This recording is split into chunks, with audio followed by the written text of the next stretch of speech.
All right, well, welcome to Come to Papa. I'm Tom Papa, and today we are spending some time with my good friend, Mr. Rob Zombie. From his early days in his band White Zombie to his current solo days, Rob is a rock star, comic book author, writer, and director of movies such as The House of Thousand Corpses, The Devil's Rejects, Halloween 1 and 2, and we're catching him today at his home in a very rare moment of rest, as he just finished a tour of Europe and Australia and is about to head to Vancouver to start directing again. Rob, the haunted movie of El Super Bisto, where does that rank in your career? That's the dark horse that's coming up on the side. It's really funny. I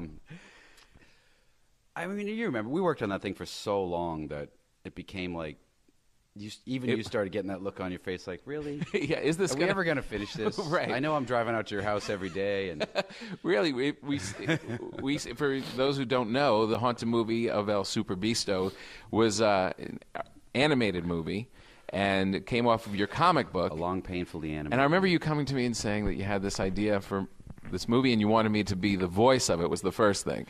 Yeah, this is how that went down. I was sitting there in my house, and I was like, oh God, I got to find someone to do the voice of Super Beasto. And I was thinking, and my Sherry, my wife, goes, just get Tom to do it. I was like, oh yeah, that's a good idea. He's funny. Let's get Tom. I was like, good. He can help write it too, because I'm sick of this thing. Perfect. Well, that's what happened. Is like we got brought in. Originally, I think the script was done or near done. Well, it was really kind of a weird one. That whole movie started off as a big misjudgment on my part, in the sense that I was editing The Devil's Rejects. Right. And I thought, oh, good, I want to turn El Super Bisto into a movie, which was always what I wanted to do. Right. The comic was really, a way to have someone else pay for making storyboards almost.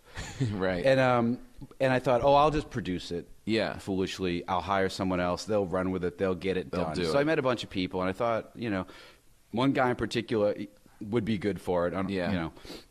And the project just languished, and this guy did the thing that people like to do, is like, oh, I'm not going to listen to anything you say. I'm going to go off on any tangent that I want all the time. Right. And you know how that always ends with the phrase, well, you're fired. Right, exactly. And that's where I came in. It was like you almost had like a rage about it. It was like, no, we're going to write this. We're going to make it funny. It was a weird thing. So I got rid of that guy. Nothing against him. I mean, he had done good work, and I thought he was funny, but he just had an agenda that wasn't my agenda. Right. And then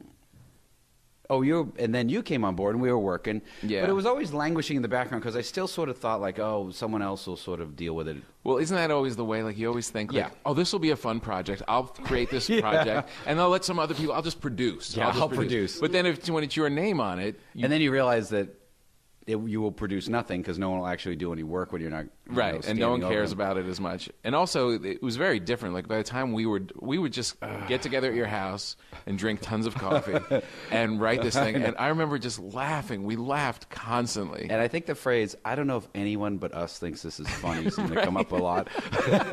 Is this funny? I don't know. I think it's funny, but is it stupid? Does it make sense? That was a big phrase too. Does this make sense? Does this make any sense? No, not really. And then I remember the one part that we laughed the hardest was that the rats coming out of Uncle Carl. Yeah. And I remember just literally, we had to shut down the whole day, because we were just literally, what if we have just 1 million rats come out of this guy's ass?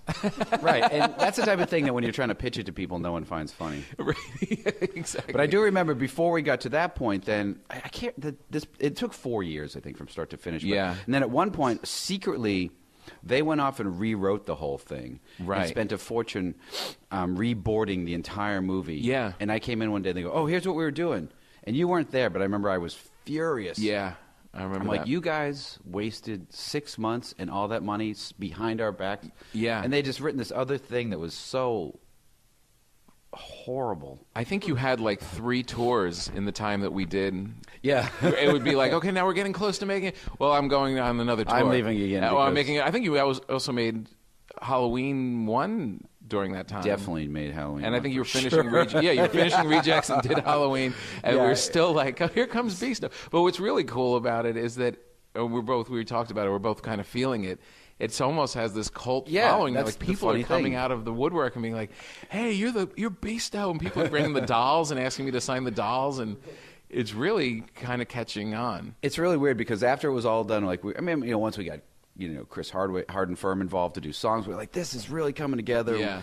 And then the other thing was the company kept changing hands. Remember? Yes, it would we be were from Film Roman to IDT to Stars until it was like. By the time we were done, that was the one good thing though. No one was paying attention to what we were doing. No, exactly. So. Especially Paul Giamatti. Yeah, yeah. I often wonder what he thinks because he did his voice tracks so early in the process. It was so early. It's almost like we wrote the movie around his voice tracks because we knew we couldn't get him back. We got right. We just used him. I remember him. He was so great. We're like we couldn't believe he was doing it. And then he played Dr. Satan. And I remember being in. I don't think he could believe he was doing it either. I know, but he was really cool. He was amazing. He thought the script was really funny. And he was so funny. He came out of that voiceover booth just sweating. I have the film of him doing his voice. You do? And it's so funny. He's so animated. He becomes the character. Yeah. He was phenomenal. I remember like that one awkward moment of when you had to ask Dr. Satan was pleasuring himself in his bed. And we're like, can you give us some noises for that? That's like the best scene in the movie. Almost. And it's so like demonic. It's like,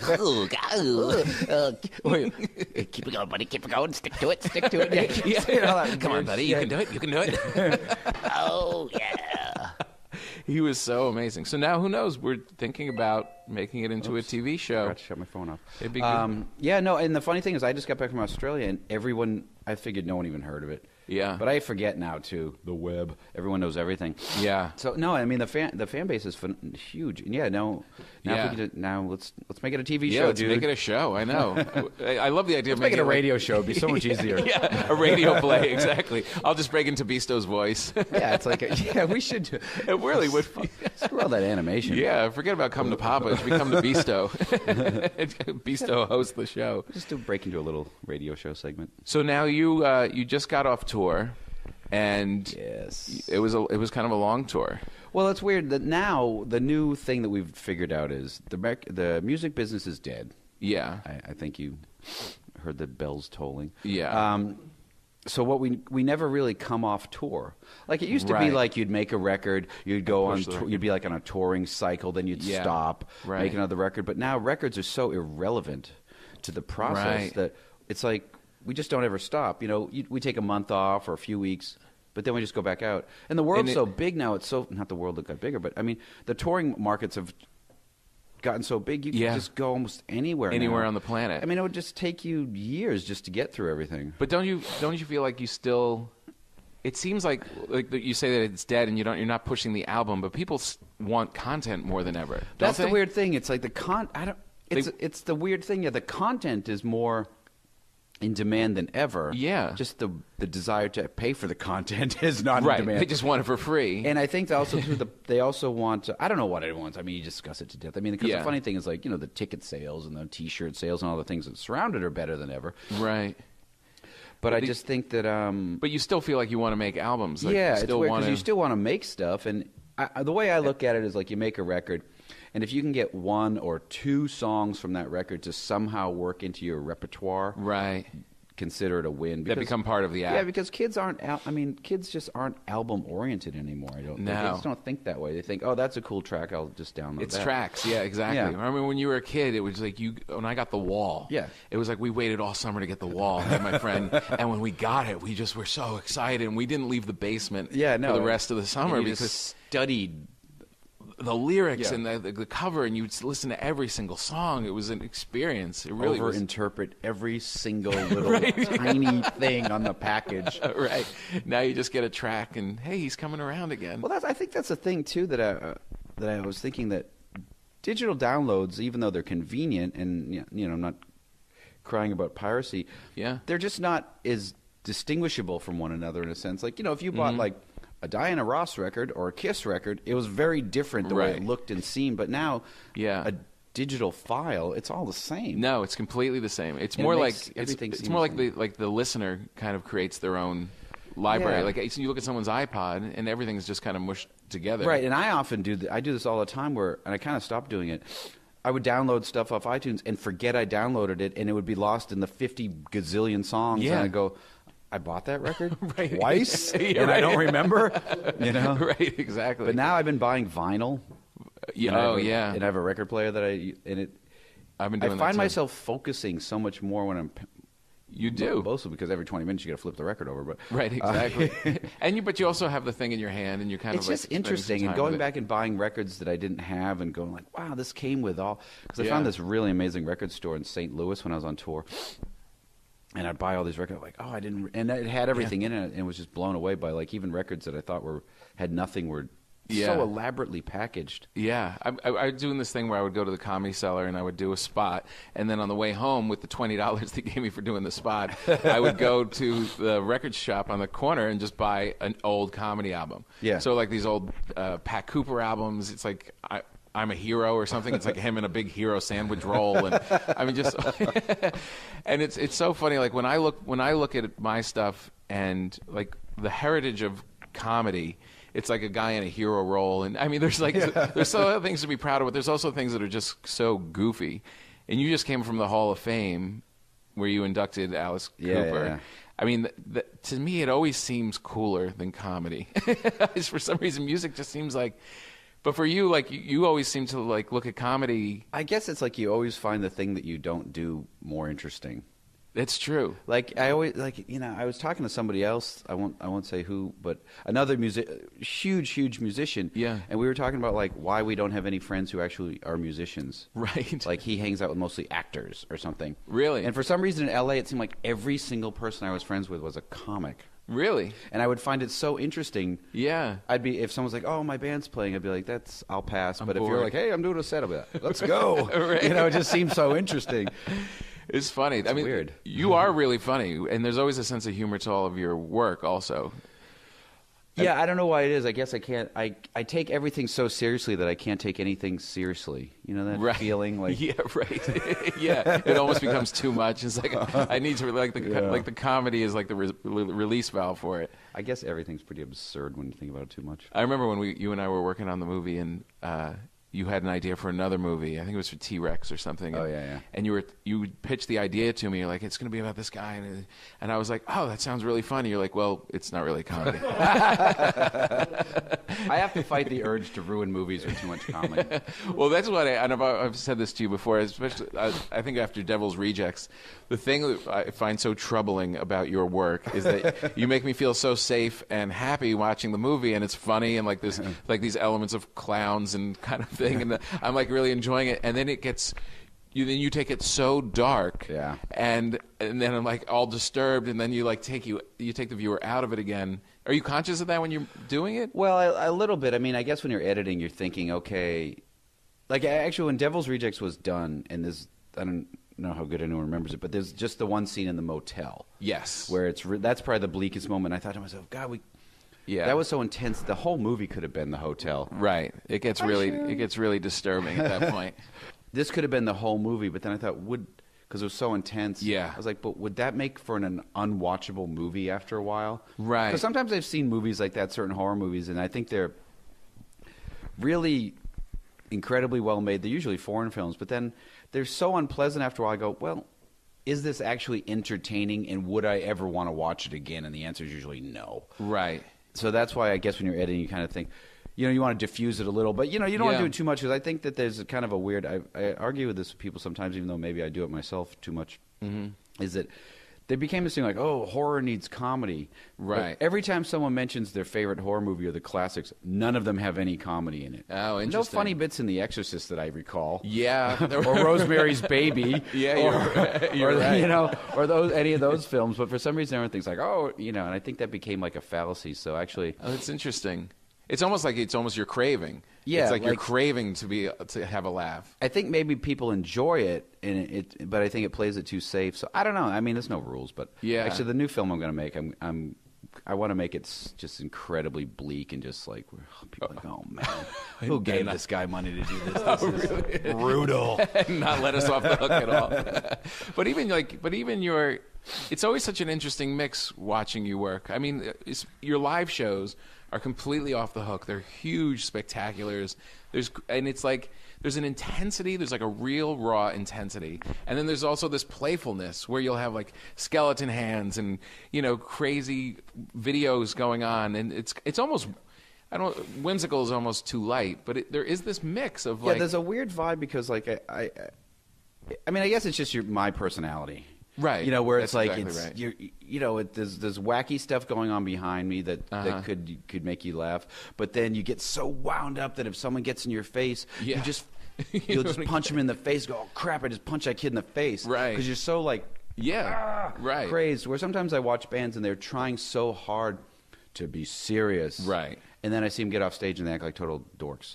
So it's like, Right. I just think You're just- it's just genuine. And I think all just the what best you stuff are. is genuinely whoever that person is. That's Right. why I always feel like, Yeah. Did you always have that? Were you, as a kid, did you have that kind of mix? Yeah, I think Were it you was intense because- as a kid? yeah, I kind of tried to calm down over the years. I was like real high strung about things in the early days yeah. of having a band. I'd be like everything was the end of the world. Really? Now I'm pretty much like, whatever about everything. Were you like that before you had a band? Like when you were a kid? What made you decide to... I don't know. I was just a lazy good for nothing as a kid. Where'd you grow up? In Massachusetts. Right. It's actually kind of astonishing I've achieved anything. Why, you were just... Were Well, your I mean, I parents- just felt. I mean, Were you a good student? No, I was. I did this. Someday, which I never will, but if I ever did write my autobiography, Right. the title would be "Has the ability but will not apply himself." Right. Because that is the comment I got on my report card every semester for every year of my life. Great potential. Yeah, But has the you- potential but will not use You it. won't try. So that I Did you have a lot of friends? Were you just screwing around in school? No, I didn't. I had a couple other nerd friends that were all into weird stuff that no one ever heard of. Oh, yeah? Of course. And you know, it was. Did you have a lover of all these like kind of films and stuff when you were a kid? Like yeah, the I mean, horror it was genre the same and- thing. Like it was like I wouldn't do. All I cared about was art class because I'd spend Right. time in art class silk screening Clockwork Orange T-shirts, whereas not having any Right. idea how to do algebra and didn't care Right. because I was like, I'm never going to use this, and I was right, by the way. Yeah. I never have used algebra in my life, nor geometry. No, but you make a lot of T-shirts. Yeah, but I sold a lot of T-shirts. So And were your parents? How did your parents respond when you would bring home report cards that said he's not trying? I don't know. They didn't seem that worried. My parents are funny. They would let me watch anything I wanted. They didn't seem bothered at all by weird stuff like that. I would, that I was Yeah. in second grade, totally into Alice Cooper and wanting to watch incredibly violent movies like Taxi Driver. They didn't seem to. They didn't care. They didn't, but not like because they were like wild hippie parents. They were Right. very normal. But for some reason, they never said. I don't ever remember them going, "You shouldn't be watching that." It was like. Yeah. They weren't thinking what could possibly go wrong. Right, But then I do exactly. remember around sometime in high school, my mom just going, "Why can't you just be normal?" Oh, really? Like one day, Too late. because I was, You I was like, should have "I'm thought about sorry, that when he was 4." That ship has sailed. You're right. What'd your dad do? He worked in a furniture factory. Oh, yeah? Yeah, there's So nothing he was around a wacky lot. really in my life. Yeah. And you had sister? No, I had one brother. One brother. who's wacky too, and Is- I think it's the theory that I wonder, like sometimes, that like someone said to me the other day. I was talking to some producer I hadn't talked to in a long time, and Yeah. she's like, "Oh, my son's 14 now, and he's a total nerd." I'm like, "Good." Right. Because he'll stay out of trouble and he'll grow up to be really rich. Yeah, that's right. Yeah, you don't want him to be a jock and then Yeah. end up at the bar. I don't know. It's weird. Me and Sherry talk about it all the time because we're Yeah. like, what makes you not? It wasn't like you were doing these things because you thought it was cool, because it wasn't cool. Right. Why do you have why did you want to be a comic? Why didn't you want to Yeah. work in a shoe store? Like, what is it that makes you just go on. I want to do this thing that no by one all else is means I will doing. definitely never succeed at. And you had no, I didn't have anybody in show business in my life. I didn't even know anybody who heard of someone that was in show. Right. Like when people go to me like, "Oh, his dad directed, such and such." Wow, nice Well, leg of up in the course. business. Right. I didn't even know how. They have a movie theater where I lived. Right. Let alone. I remember sitting there and looking at George Carlin's Class Clown, the album. Yeah. And being like, wait. My friends were all laughing, and I was just staring. I'm like, he's a grown-up. He's doing this as a grown-up? Like, this is his job? And Yeah. that, for years, it was just like, oh, my God, maybe I can go down that. I figure something out down there. That looks a little more fun than my dad going to work all the time. He doesn't seem to be enjoying it. Yeah, I think that's. Yeah, that's funny. It's actually the miserable look on your parents' face sometimes is what keeps you from going down that road. Maybe Was it a happy family life? Did you feel like? Yeah, I mean, I just feel normal. Just I don't know. normal, It's yeah. like, Yeah. you take a car trip to Florida, and you and your brother fight the whole time in the back seat, and your dad tries to hit you while he's driving with one arm, and you stay on one side of the car, and I stay on the other, and by the time you get there, you wonder, why did we do this? This is the most miserable vacation we ever took. Right. And we'll do it again next year. And you remember it always. Yeah. Now, your parents are still together, right? They're around. still together. How long have they been married? Forever. I don't even know. Like maybe like 50 years or something. Wow. Which is pretty incredible. Well, maybe not quite that, but almost. And how long you been married? I don't know. Well, me and Sherry have been together like 18 years, but I don't know how long we've been married. Right. 8, maybe? Yeah. I don't know. I forget. Yeah. 18 years. Yeah. Wow, that's a long time. And everyone's like, what was she, like 7 when you met her? Actually, she was, you know. Yeah, well, I was patience, cruising the schoolyard. Patience. This is one of my favorite jokes of, what was his name? Emo Phillips. He said, one of my favorite jokes is, Woody Allen met Soon Yi when she was 4 years old. He started dating her when she was 16. Patience of a saint. But you guys have a real healthy relationship, it seems. I mean, you guys have been together. I guess. Right? Not so much? I don't know. What's healthy? We're still here and we're happy, so I guess it's healthy. Yeah. I mean, it seems like I'm always shocked, like, again, like when you look at people in other elements of show business, like when I look at rock stars, it's like, well, you're not going to be with one woman because you can have every woman. But you have Well, I think it's like thing. you just it's hard to I've always found it hard to get along with people, not get along with people, but you to find people that you can connect with. Yeah. Like, you know, so many people, like, I think when you have a really specific personality, Yeah. I'm not good at small talk and Right. like, No. you know, and like Sherry's better at like small talk and talking to people, but I'll just Right. be like, Yeah. I just zone out. And know. she'd be like, what was that guy saying? I have no idea. I wasn't even listening when he was talking to me. You know, so She's almost like your small talk like sidekick. yeah, because I would just walk. I don't care. Do you feel like if you weren't in a stable relationship that other parts of your work and stuff would suffer? I think so, because it would be. I think so, just because it seems like you'd be like out of control, and once you're out of control, I don't know Yeah.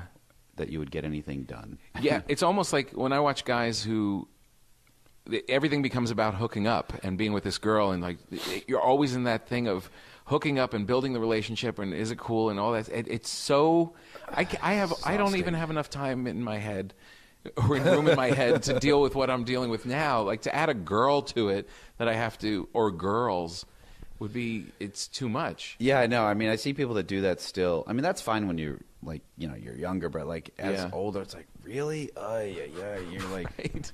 50 and you're still doing this thing. Like Yeah, talk about small 15. talk. Yeah. Oh yeah, talk about small talk. Yeah, you're like, oh, what? Okay, what does your sister do for a living? I have certain friends that are like that, and I always have to give it a long grace period before I even bother meeting the new girlfriend, because I'm like, really? Right. Why do I have to suffer through that? She's going to be gone Yeah, in a week. It's like becoming friends with someone in war. It's like we shouldn't get too close. 'cause yeah, the you're going to get chances killed are- in that foxhole at any moment. Right, you're not going to make it. Yeah, it's over. But it's funny, all the people that I'm close to, friend-wise, Yeah. all have stable relationships too, which is weird. Well, yeah, because you can't really. There's not much to really, guys that are running around trying to get laid. You don't really have that much in common. Yeah, I think, you don't. But I think in general, it's just a certain personality type. Yeah. I think that. I mean, you can look around this room, but you can't because it's radio. Right. All the crap that I was obsessed with from the day I was born, I'm still obsessed with. Like you, I Yeah. think I just know what I like, I get it, and I'm good with it. Right. I'm never like, well, what's that guy doing over there? Right. Yeah. I don't give a crap what that guy's doing over there. I'm worried about what's happening over here. But some people are like that. They just can't stick with anything. No, I mean Period. this is you. There's one thing I have to say: you have a very clear vision. For those who don't know, we actually have left New York and come up to Connecticut to be with you, and we are in the middle of the woods, basically. The woods. And but we are in in the sticks. We're in like a barn that you. This is like the greatest playhouse a guy this could ever want. Barn is. Every movie huge. poster. I'm looking at Frankenstein. I'm looking at The Mummy. I'm looking at stuff from your movies.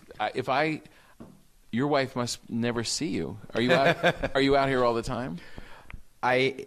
I wish I was. No, not really. No.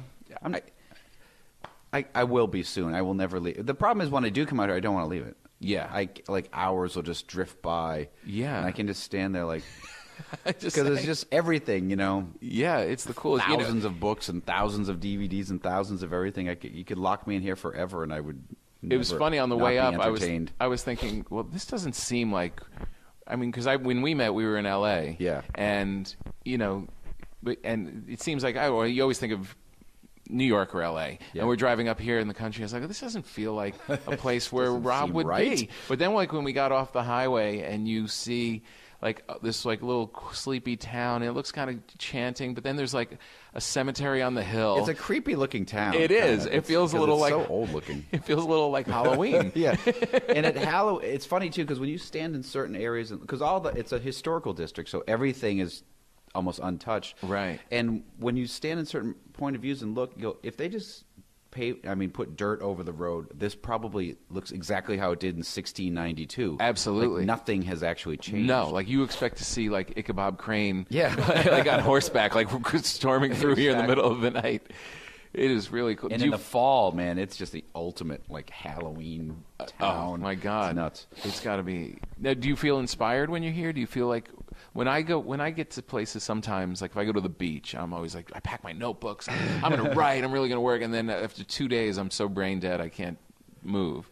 What does this place do for you? I think that this has inspired me in the sense that the next movie I'm working on sort of takes place in places like this. Oh yeah. So it's good to it's easy to be writing amongst what's actually here than sitting in Hollywood going like I wonder what it's like in the country. Right.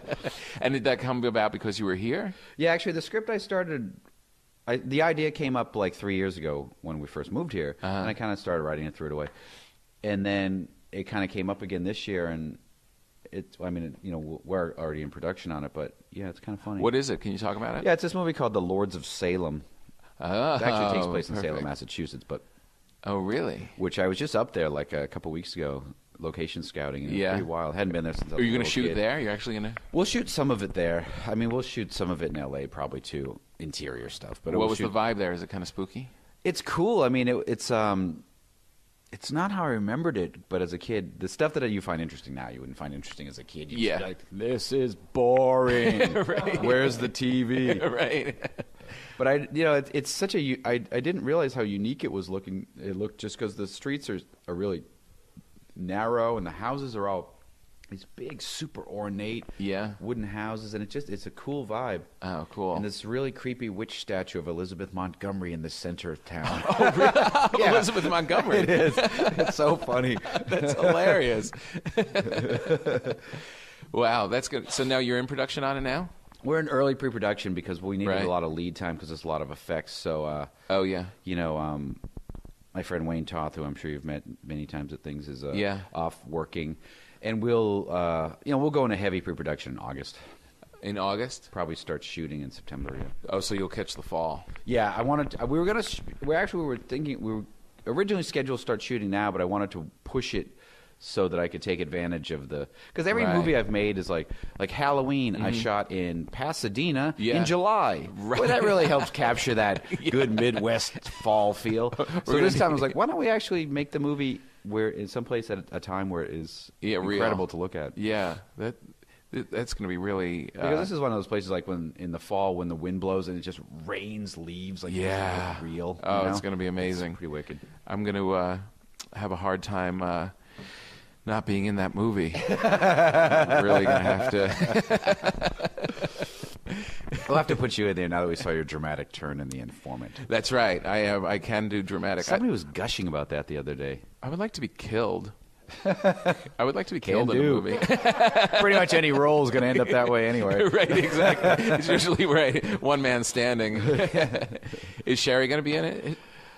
I haven't revealed any casting yet. Oh. Except I guess for Tom Pompa. Has Sherry? Oops. Spoiler alert. Has there? Stupidest phrase ever. I hate that. Right? Spoiler alert. You know what else? The other phrase I'm really sick of. Awkward Oh, enough. Awkward. Yeah, I saw some talk shows the other night. Like, all right, it's officially done. Yeah. Has Sherry been in every movie? She's kind of like your muse Yes, in a way. yes. She's Yes, of course. Yes. she has, right? Yeah, no, it's.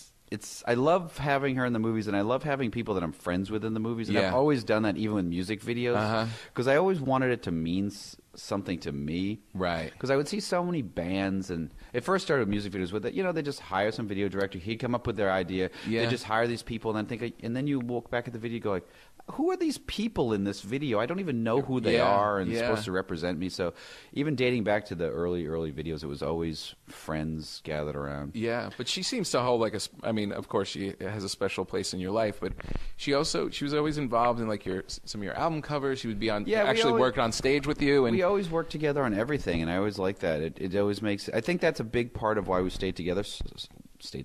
Yeah. Still together, because she was always intertwined into everything. It wasn't Right. like, oh, I'm leaving on tour, see you later, or I'm doing this, or I'm doing. It was like Yeah. by always working together, and I like having. I think it's because too. I just naturally, all the people I'm good friends with, and everything, I always have working relationships with them. I don't Right. really have anybody in my life who's just a friend who like, Right. hey, let's go play golf. Right, yeah. Ted. Right. Everybody is either in the business somehow. I either see them on a very intense level because we're working together, or I don't see them for a long time. Right. It's really weird. Yeah, that is strange. But it seems like in a creative way, it's almost like to work with your wife like at a I don't know, in an insurance office. But this is like it kind of inspires both of you or enriches both of you at the I same think time. it does. I think it does big time.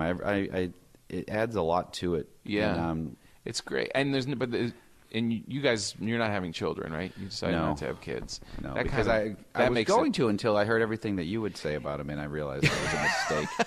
I'm glad. I'm The glad time I you took me talked- aside to your barbecue and said, "Don't do it." I did. I know. Don't do it. Don't do it. And you know what? We wouldn't be sitting in this cool house if you had kids.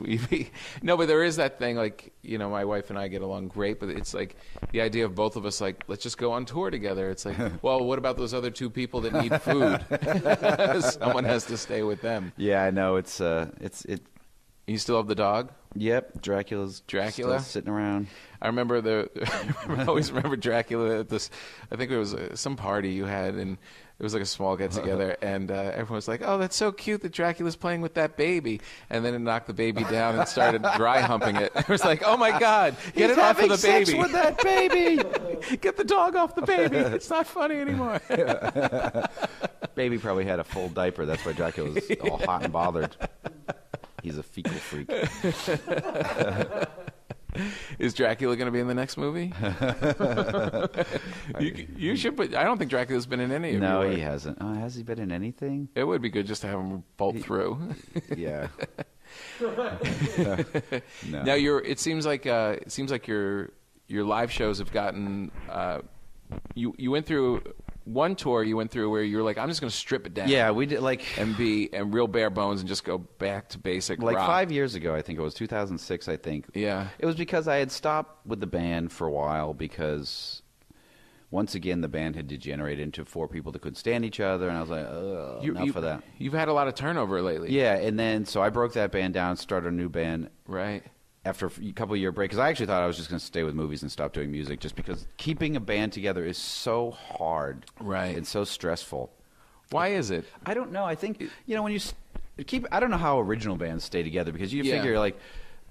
Say you started a project with a whole bunch of friends when you're 18. Yeah. Okay, now you're almost 50. How's that going for you? Right. Still all your best friends? Yeah. You know? Right. Exactly. It seems impossible. It does seem impossible, and that's why most bands that are still together seem like they hate each other and they all travel separately on private Yeah. planes and never talk to each other. They just show up on stage. But it's just a weird turnout. I mean, I have a core group. There's three of us that have now stuck it out now for 6 years, but there's always just Right.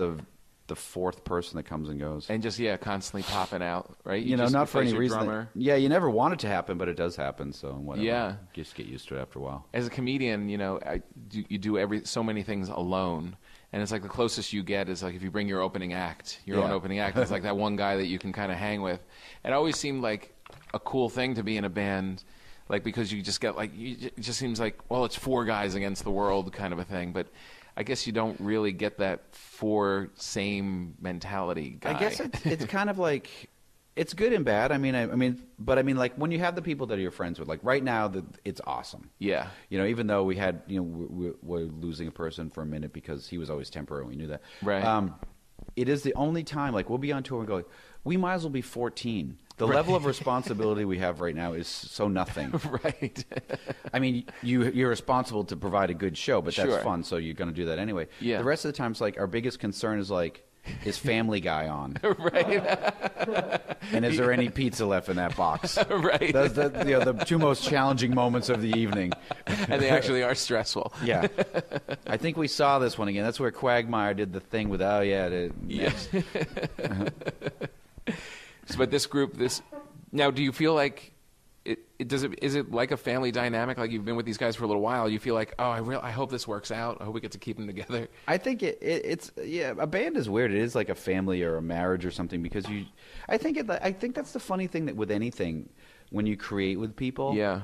Like, don't you get that feeling? Like it's because you know, it sounds so cliche, but it's like your baby, but like you are joined with these people, like we have this thing called Bisto. Like if we never talk to each other ever again, we still have this thing that will always link our names in people's minds, and you create this thing that becomes bigger than you. And that's what's so neat about it. There's an emotional component to creating anything, I think, and you're vulnerable. You know, you feel like this might suck or this might be great, or are we doing? And so when you go through that with a person, it's a real shared, because you don't know if it's going to work, and you have your highs and lows, the days where you think we're doing the greatest thing ever, and the days where like everything about this project is horrible. Oh, we're terrible.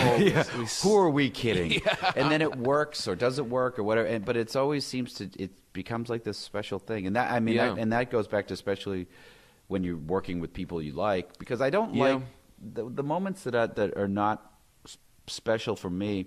And I try to avoid them as much as possible, and it's going to always happen. Is, you know, like say you hire an actor and they just roll in, they do it, they leave, and you can tell it was didn't mean anything to meaningless to them. Yeah, and then that it feels meaningless to you, their performance sometimes, or just them. Yeah, and that's why when people, you notice a lot of directors use a lot of the same actors, right? And they always have. It's not like really? New. I mean, you go back and look and think. Yeah, Hitchcock was always Hitchcock or John Ford or Howard Hawks or Kubrick or whoever. You know, you just even if sometimes it's just sort of like secondary actors in the background, you'll start seeing a lot of the same people. Yeah, I think it's because you have this bond, and plus you have the trust. Because sometimes, like you say, an actor will come and go, "Oh, I thought this guy was going to be great, but he sort of came in, clearly phoned it in, didn't give a crap, and left. Yeah, and now I'm stuck to figure out how to make this work." Whereas if you have someone who's your friend that you've worked with, you go, "Oh, they're going to come in. They're going to give it their all. It's going to be meaningful to them, and they're going to give me something that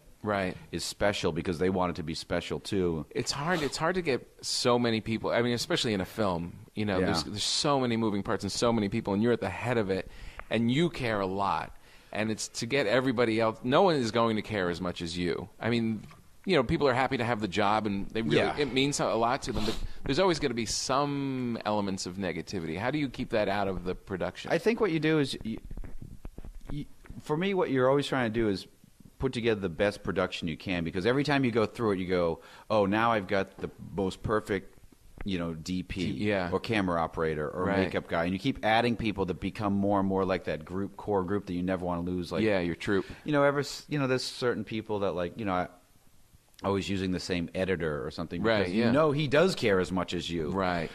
Yeah. Or these people, they do care as much as you, and they really want to be there. Because I've done earlier on, especially the first movie, where you can tell people just don't give a crap. And I go, how can you be in what is the greatest business ever, but you're going to show up for work? Yeah. But it's just a jaded, crappy attitude people have. Yeah, they're just not.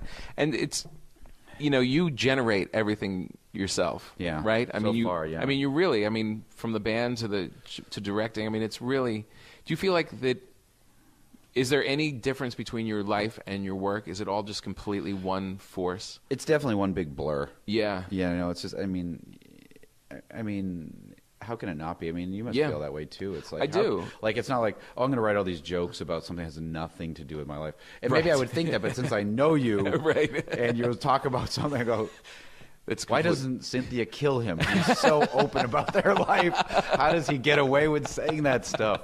Yeah, it is hard. But it also, I feel like if you're an artist and it's got to come from you. I mean, some people can kind of maybe manufacture, but I think if there's so much out there. Like we're talking about content. There's so much content. There's so much out. There's so much comedy. There's so much music, but there's only one you. Yeah. So you have to pour everything about you if it's going to be unique at all in the world.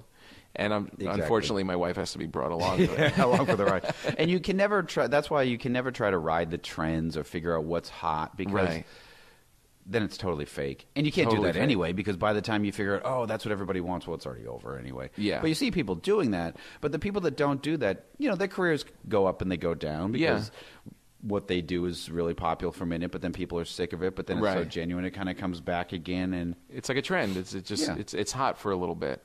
And then it's not. But as long as it's true, I think it always remains. Yeah. I think I always have as a gauge when people are like, don't you want to go on vacation and like just get away from work and turn the phone off? And it's just like, no, I want to keep that. I love taking a phone call on a Sunday night about Sherry? About comedy. Like something she'd say. Oh, did she? I was actually talking about my wife. But don't you feel like I have very little need for vacation? Because I feel like I enjoy I feel like this my stuff. whole life is a vacation almost. Right. I mean, look at where we're sitting. We're sitting here around movie posters and funky it's like mummy heads. Get to do what you love for a living. Right. That means that your vacation is you getting away from doing everything that you love. Right. And I don't mind taking breaks because sometimes it is good just to clear your head. I mean, like you do get stressed out, and sometimes you don't even realize it.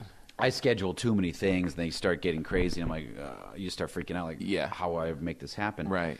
But I can only do that for so long because my brain never stops. Like, like if we're out on a boat, Sherry is lying in the sun getting a tan. And I can tell she's just totally zoned out, and I'm like making notes constantly. Right, exactly. Trying to relax. Pretending to enjoy listening to music where it's really something I'm making notes about. Or, right. And just I can't stop. I can't shut my brain off. Yeah. It just always runs like that. It's great though. It really is. It really is unique. And it's so funny when people, because my comedy is, it's a lot about family life and it's a lot about just everyday kind of stuff. And I work pretty clean. And when they hear that you and I were working together, they're like, well, how does how did Rob Zombie and Tom Papa? But there's so much more common ground. There's more common ground than not. It's total common ground. Yeah. It's just, you love what you're doing and it's just hard work and you're just enjoying it. And it's funny because the people that people think I would get along with, I can't stand, and the people that I am friends with, they're like, really? Right. Hang out with those guys? It's funny how we met, too. I don't know if that's how we met, but how we bonded. Right. We're both at a wedding, and we didn't know what to do with ourselves, which is actually funny because that's the wedding where I actually, in the lobby of the hotel, I bought a book on the Salem witch trials, and that's what started the idea for the movie I'm doing. Oh, that's funny. Isn't that funny? Yeah. I still have it. Yeah, we're both around normal people at a wedding feeling awkward, and it was like, I can talk to this guy for a while. Yeah, we can both sit here and do comedy about this. You're right, this will work out just fine.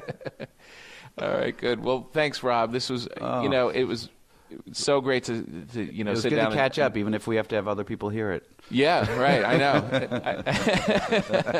But this is really great, and I can't wait to work on Beasto together and be in the lead of your next movie. And I'm glad. I'm glad it all worked out. I think you should just come on tour and be the opening act. I would love to do it. I hosted at Woodstock in '99, and no, it doesn't work. Everyone's like, you worked at Woodstock? I was like, well, if you call trying not to get hit by work boots flying from the audience, yeah, I worked. All right, thanks, Rob. It was great. Thanks, Tom. All right, man. I just need you to really quick read. Hey, this is Tom Papa sitting with Rob Zombie on Raw Dog, Sirius 104 and XM. Word. Saying a weird voice. Hey, this is Tom Papa. You're listening to Come to Papa on Raw Dog. We're hanging with Rob Zombie on Sirius 104 and XM 150. I should probably keep those together, right? Yeah. Try again. Just like you're naturally coming back, like you're just starting the show. Okay.